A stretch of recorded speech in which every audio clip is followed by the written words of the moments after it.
আসসালামু আলাইকুম। আমাদের টেকবিডি 2.0 ইউটিউব চ্যানেলে আপনাদেরকে স্বাগতম। যে সকল এমপিভুক্ত শিক্ষক কর্মচারীরা অধীর আগ্রহে অপেক্ষা করছেন যে তাদের বদলি সফটওয়্যার কবে খুলে দিবে এবং আপনারা মেসেজটি কবে পাবেন, ইতিমধ্যে আপনাদের নিজ নিজ মোবাইল নম্বরে আইডি পাসওয়ার্ড দেওয়া শুরু হয়েছে। যারা এখন পর্যন্ত আইডি পাসওয়ার্ড পাননি তারা কি করণীয়? তাদের কি বদলি হবে না? তারা কিভাবে বদলি সফটওয়্যারে আবেদন করবেন এবং এই আইডি পাসওয়ার্ড কিভাবে পাবেন? অবশ্যই পুরো ভিডিওটি দেখার অনুরোধ রইল এবং আজকে ভিডিওতে সম্পূর্ণ বিস্তারিত আলোচনা থাকছে। এমপিভুক্ত শিক্ষকদের বদলি আইডি পাসওয়ার্ড না পেলে আপনার করণীয় কি? বেসরকারি এমপিওভুক্ত শিক্ষক কর্মচারীর বদলির আবেদন 21শে আগস্ট থেকে শুরু হবে। তবে অনেকে ইউজার আইডি ও পাসওয়ার্ড এখন পর্যন্ত পাননি। তাহলে কি তাদের বদলি কার্যক্রম হবে না এই লটে? সকল ভিডিওটি সম্পূর্ণ দেখুন, তাহলে বিস্তারিত জানতে পারবেন।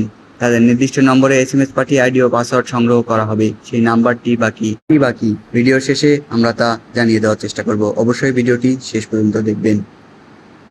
বেসরকারি এমপিভুক্ত শিক্ষকদের বদলি আবেদন 21শে আগস্ট থেকে শুরু হতে যাচ্ছে। তবে অনেকে এখনো ইউজার আইডি ও পাসওয়ার্ড পাননি।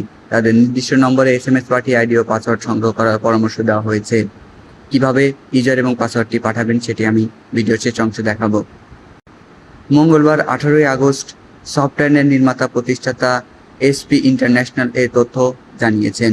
আমরা জানি আমরা প্রত্যেকটি একটি ইন্টারন্যাশনাল তথ্য বাংলাদেশ টেলিটক বিডির মাধ্যমে একটি ওয়েবসাইট পরিচালিত হয়।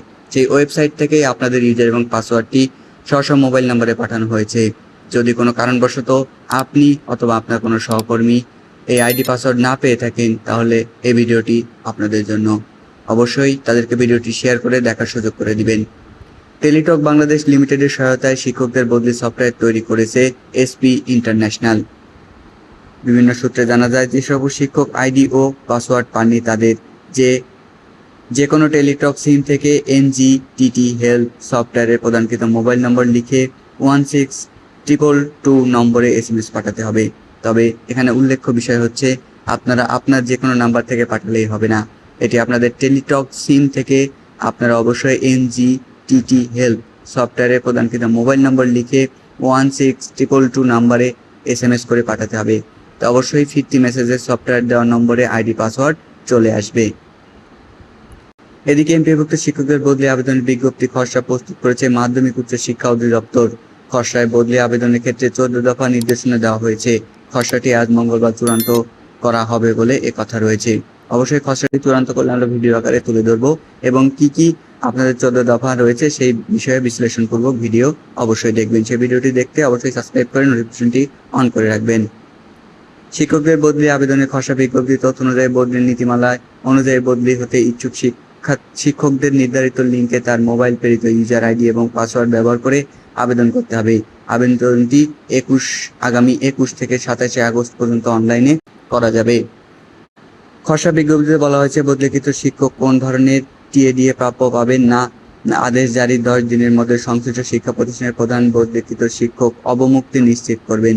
অবমুক্ত হওয়ার পরবর্তীতে 10 দিনের মধ্যে নতুন কর্মস্থলে যোগদান করতে হবে। অবমুক্ত হতে যোগদান পর্যন্ত দিবসগুলো কর্মকাল হিসেবেই গণ্য হবে।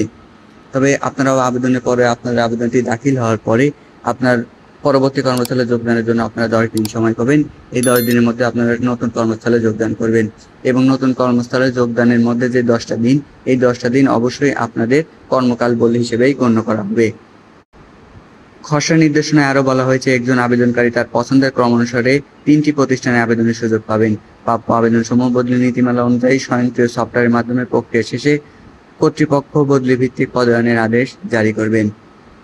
আবেদনকারী শিক্ষক তার চাকরির আবেদন লিখিত নিজ জেলায় বদলির জন্য আবেদন করতে পারবেন। নিজ জেলায় পদ শূন্য না থাকলে নিজ বিভাগের যে কোনো জেলায় বিদ্যমান শূন্য পদের বিপরীতে বদলির আবেদনটি করতে পারবেন।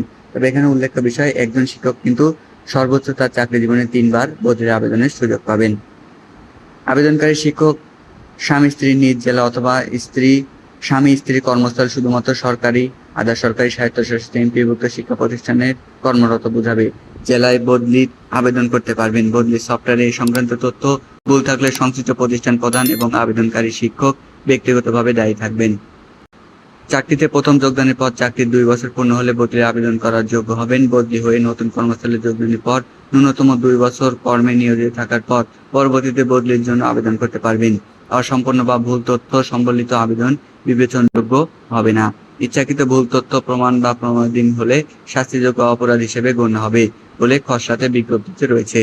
তবে এখানে উল্লেখ্য বিষয় হচ্ছে, আমি বললাম 1622 নাম্বারে SMS পাঠাতে হবে।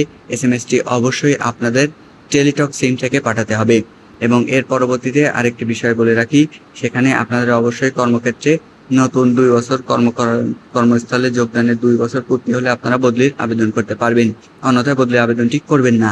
এছাড়াও রয়েছে আপনাদের যে এই বদলি নীতিমালা যে 14 দফা রয়েছে, এই 14 দফা নিয়ে যে নীতিমালা প্রকাশ করবে, সেই নীতিমালাটি আমরা প্রকাশের পরবর্তীতে আমাদের এই চ্যানেলেই ভিডিও আকারে বিশ্লেষণপূর্বক ভিডিও আমরা তুলে ধরবো।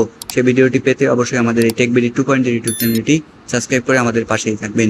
তো আজকের ভিডিওটি এ পর্যন্তই। কে কোথায় বদলি হতে চান, কে কোথায় অবস্থান করছেন, ভিডিওর কমেন্ট বক্সে জানাবেন। তো আজকের ভিডিওটি এখানেই শেষ করছি। সকলের সাথে থাকার জন্য অসংখ্য ধন্যবাদ।